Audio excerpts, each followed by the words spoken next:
Imagine you're the leader of a country faced with a crisis. You have a choice of addressing the crisis alone or working collectively with a group of countries to find a common solution. The choice of going alone, a unilateral approach, or working with other countries to achieve a shared solution, a multilateral approach, involves several trade-offs, which we'll explore today. This is not an abstract debate. On March 20th, 2003, the United States commenced Operation Iraqi Freedom, launching an invasion of Iraq. The operation began with a massive air campaign dubbed Shock and Awe, which was intended to achieve rapid dominance through the overwhelming application of power and a display of force. U.S. attacks targeted Iraqi command and control facilities, air defense systems, and key military infrastructure and leadership, with the goal of undermining Iraq's ability to fight. But unlike Operation Desert Storm in 1991, where the United States led a broad coalition of countries to expel Iraqi forces from Kuwait following Iraq's invasion of its neighbor, Operation Iraqi Freedom was a more unilateral action. In Desert Storm, a broad coalition of some 39 countries provided military forces to fight alongside the United States against an isolated Iraq, and many others offered financial or material support to the U.S.-led operation. Importantly, the coalition included not just traditional U.S. allies in NATO, but a wide variety of non-NATO partners and multiple Arab states. Equally importantly, the operation was justified by United Nations Security Council resolutions, including Resolution 678 passed on November 29, 1990, which authorized the use of all necessary means to uphold the implementation of Resolution 660, which named Iraq the aggressor in the conflict and demanded its immediate and unconditional withdrawal from Kuwait. By contrast, Operation Iraqi Freedom lacked United Nations authorization. This is not for lack of U.S. effort.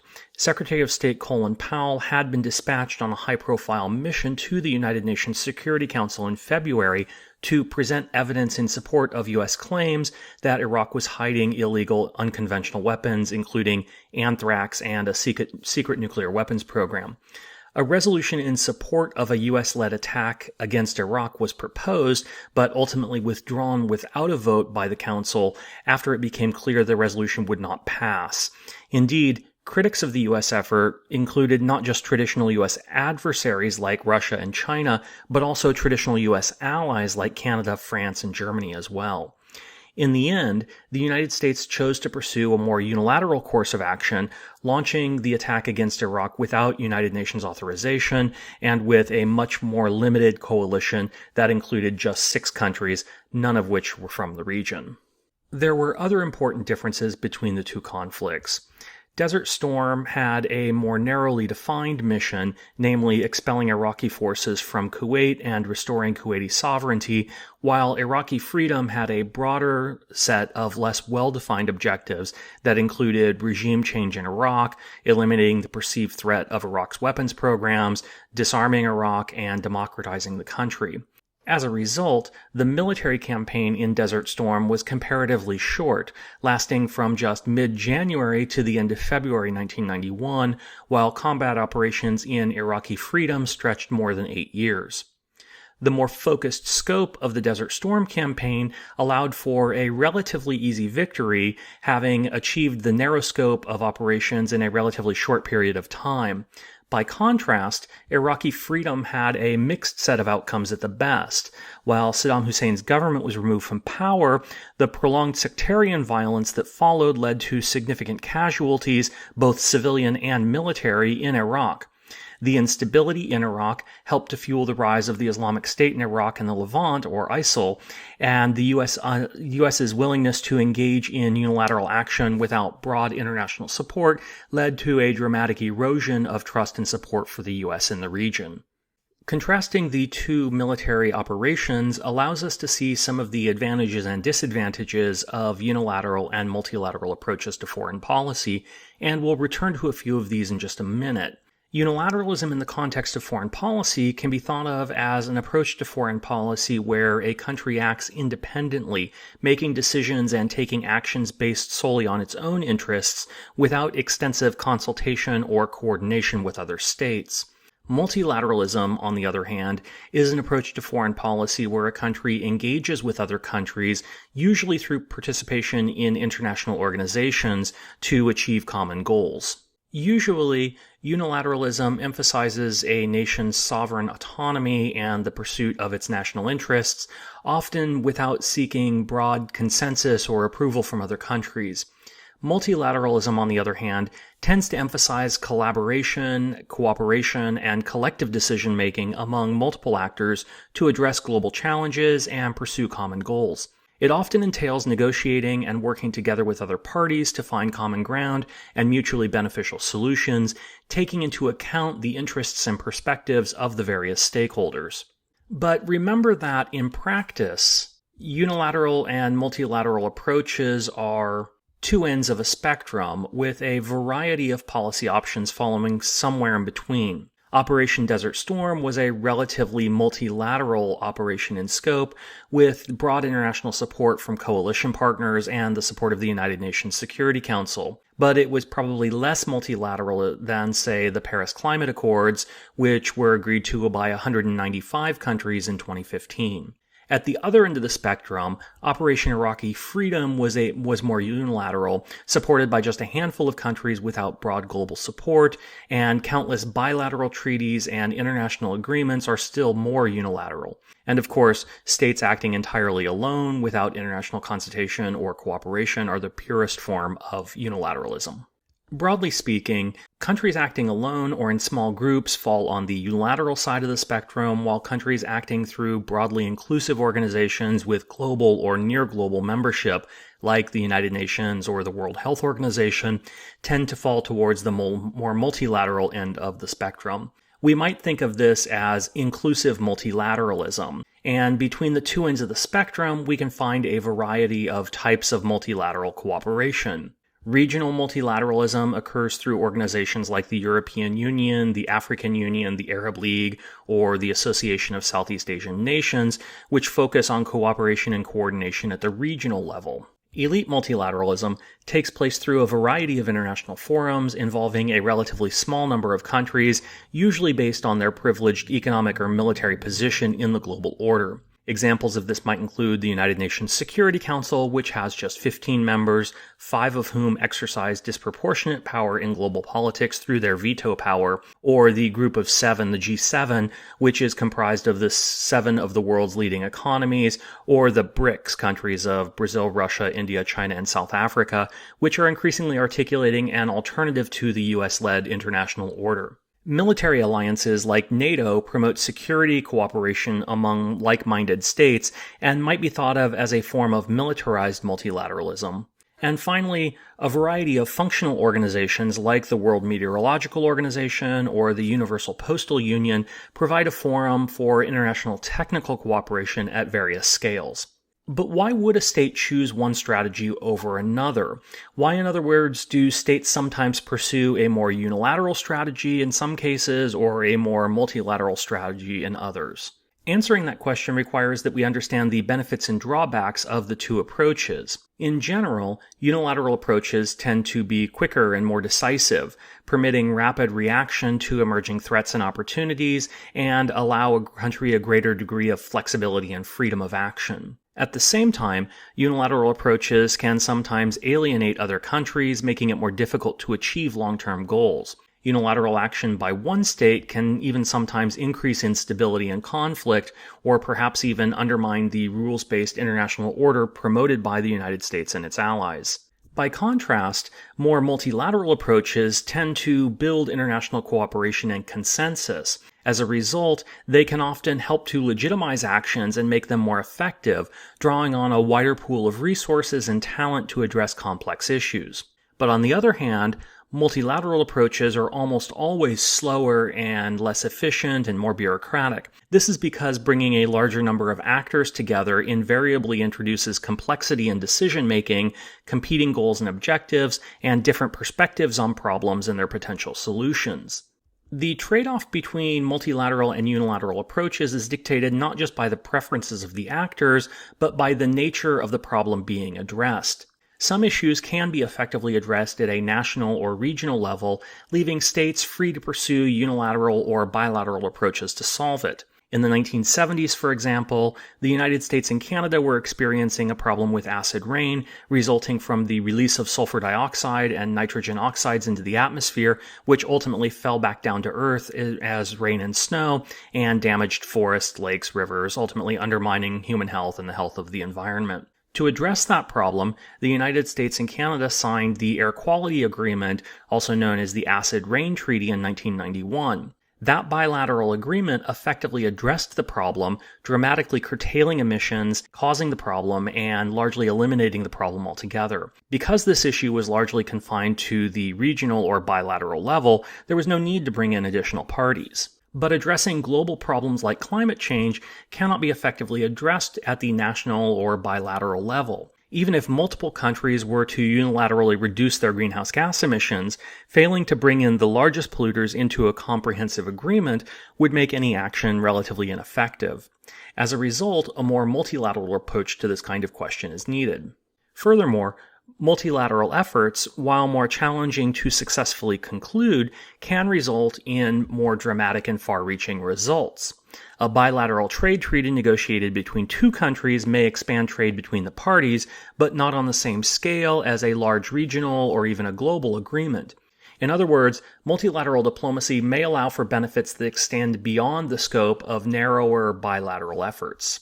Finally, states have differing capacities in global politics, sometimes referred to as power, and these differing capabilities often lead to different tendencies and preferences for the use of unilateral or multilateral approaches. Today, a handful of countries might be thought of as great powers, capable of using their military, economic, and cultural power to project force around the world. This certainly includes countries like the United States and China, and arguably includes countries like the United Kingdom, France, Germany, Russia, Japan, and others. Because they are capable of projecting power on a global scale, these countries are sometimes more inclined to engage in unilateral or bilateral policies, using force without international support, negotiating bilateral treaties instead of engaging in international forums, and just generally preferring more unilateral courses of action. A larger number of middle or medium powers are more inclined to work together to achieve shared results. There are dozens of middle powers in the world today, including Canada, the country credited with creating the term middle power, as well as countries like Australia, Brazil, India, Mexico, Nigeria, Poland, Saudi Arabia, South Africa, South Korea, Sweden, Turkey, and many, many others. Working through international forums on a multilateral scale, such countries can often have disproportionate impacts on global politics that outpace their immediate power reach. As a result, such middle powers often tend to favor multilateral approaches. Now, this is not to say that such countries would never take unilateral action, particularly when national security comes into the question. Many countries are willing to break with their overall preference for a multilateral system and instead take unilateral action. But in general, such middle powers tend to rely more on multilateralism than their great power counterparts. Multilateral diplomacy is guided by several key principles that shape its practice and effectiveness. These principles provide a framework for cooperation, negotiation, and decision-making among multiple nations within the context of international relations. These principles begin with the principle of the sovereign equality of states. Every state, regardless of its size, power, or position in the international system, is sovereign, possessing, at least in theory, supreme decision-making authority over its territory. Under international law, all states have the same rights and obligations. This is the principle of the sovereign equality of states, and means that in principle, no state is superior to others, and no state has the right to interfere in the internal affairs of other states. This principle is enshrined in Chapter 2 of the United Nations Charter, which states that all members shall refrain in their relations from the threat or use of force against the territorial integrity or political independence of any state, or in any manner inconsistent with the purposes of the United Nations. While there are some limits on this principle in practice, and we consider those elsewhere in the course, in theory, the principle of sovereign equality implies that all states have the inherent right to exist, and that states cannot be legally annexed or dissolved by another state without their consent. All states have the right to self-determination, which is the right to choose their own form of government and to develop their own economic and social systems. All states also have the right to territorial integrity, meaning the right to control their own borders and to prevent other states from interfering in their internal affairs. This right to self-determination and territorial integrity are embodied in the corollary principle, also encoded in Article 1 of the UN Charter, that states must not interfere in the domestic affairs of other states. This is usually referred to as domestic non-interference. And finally, all states have the right to equality under international law. All states generally have the same rights and obligations under international law, regardless of their size, power, or wealth. Next, multilateral diplomacy is grounded in the rule of law and adherence to international norms and principles. It upholds the importance of respecting and implementing international treaties, agreements, and conventions, providing a basis for mutual trust and predictability in global affairs. Multilateral diplomacy also emphasizes the inclusion and active participation of all relevant stakeholders, ensuring that different perspectives and interests are considered. It recognizes the importance of diverse voices and seeks to foster a sense of ownership and shared responsibility among participating countries. In many international forums, this inclusivity goes so far as to require decisions be made on the basis of consensus, meaning all parties involved in a negotiation must agree on the terms of the agreement before it can be finalized. This is certainly not a universal requirement, and there are many international organizations that use other decision-making structures, weighted voting, supermajority but not consensus requirements, and others. But in general, multilateralism is strengthened when consensus is reached, and many international organizations, even those which permit decisions to be made via a majority vote, nevertheless strive to reach consensus in decision-making whenever possible. Dialogue and consensus building are also fundamental to multilateral diplomacy. It involves open and constructive discussions among nations to bridge differences, identify common ground, and reach mutually agreeable solutions. This principle values diplomacy as a means to resolve conflict, prevent or manage crises, and promote peaceful cooperation. It's also rooted in the principle of good faith, under which diplomats are expected to act in good faith in their dealings with each other, being honest and even if withholding information, and generally transparent in their negotiations, not taking advantage of other states. Because multilateral diplomacy is often a complex and time-consuming process, flexibility is often required, and a willingness to compromise is necessary if an agreement is to be reached. Multilateral diplomacy also places a strong emphasis on diplomatic negotiation and the art of compromise. It recognizes that finding solutions to global complex challenges often requires trade-offs and concessions from all parties involved. Skilled diplomacy aims to strike a balance that meets the interests and concerns of the different nations involved. Finally, multilateral diplomacy views global challenges as shared responsibilities that necessitate collective problem-solving and cooperation. It encourages countries to work together to address common threats and pursue common goals such as sustainable development, peace and security, human rights, and climate change mitigation. Achieving success in multilateral initiatives requires overcoming a number of challenges, several of which are alluded to in our previous section. First, multilateral negotiations can be slow and bureaucratic. This can be frustrating for diplomats and can make it difficult to keep the momentum going in the negotiation process. Countries often have different, often competing interests, which can make it difficult to reach agreement on a common course of action. Indeed, multilateral diplomacy often involves engaging with a wide variety of actors, each with its own set of interests, priorities, and political considerations. Reconciling these diverse interests and finding common ground can be challenging, requiring extensive negotiation, compromise, and diplomacy. Failing to do so can lead to a deadlock and the collapse of negotiations. Multilateral diplomacy, as we've previously said, is based on a principle of consensus, which means that all of the parties involved in a negotiation must agree on the terms of the outcome document before it can be finalized. Achieving consensus among a large number of countries can be difficult, often leading to gridlock in the decision-making process. Competing perspectives and interests, as well as divergent policy priorities, can hinder progress on critical global issues, making it challenging to reach effective and timely agreements. This problem is exponentially more challenging in larger negotiations, as the number of countries involved in negotiations dramatically complicates the situation. In multilateral negotiations, countries with more power often have more influence over the outcome of the negotiation itself. This can lead to frustration and resentment among countries with less power in the negotiations, and if enough countries feel this frustration, it can make it impossible to achieve an agreement in the negotiations themselves. It's therefore incumbent on the more powerful states to ensure the voices of smaller states are heard and that their positions are incorporated, even if such action slows down progress in negotiations. This can be seen in negotiations at the United Nations, where diplomats will debate the precise wording of a text of a resolution, debating for hours or even days or weeks whether they should encourage, urge, or welcome action on a particular issue. Power imbalances are also sometimes seen in the size of diplomatic teams. While the sovereign equality of states ensures that each state has legal equality, in practice, different countries may field delegations or teams of vastly different sizes. The United States and other major powers may have diplomatic staffs of more than 100 people at negotiations, not just ambassadors, but lawyers, subject matter experts, professional negotiators, and others.